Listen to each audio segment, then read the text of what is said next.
Okay, let's get to Kim Castro and the weekend forecast. We have plans. Is the weather going to play nice?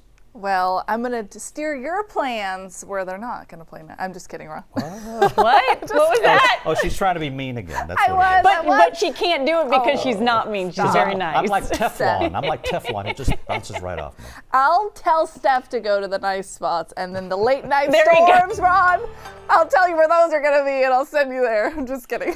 We're under a heat advisory today. Yes, there's a chance for a shower later on today, and then we're keeping an eye on the tropics too. Let's start with the heat advisory. Today it lasts until 9 o'clock, and today it's actually going to feel hotter than it did yesterday. It was pretty unbearable as it was yesterday. But today it feels like 110 to 114 degrees.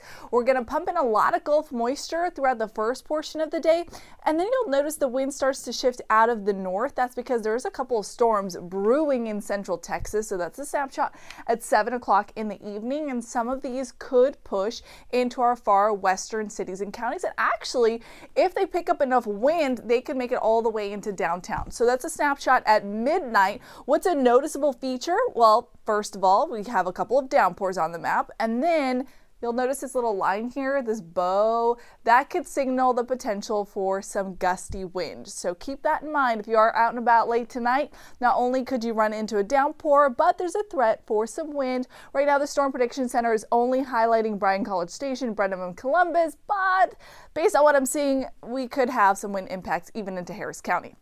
A 30% chance for a couple of isolated storms. Then this weekend, 20% chance. We'll hike it up to 30 again on Tuesday, and that's because we're going to have a couple of batches of tropical moisture in there. Nothing organized, so don't worry as of now, but just increased rain chances as we head into Tuesday. Now, how do the tropics stand?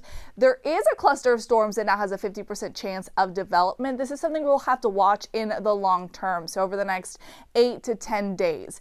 If it does develop in the Lesser Antilles, it would get the name Ernesto.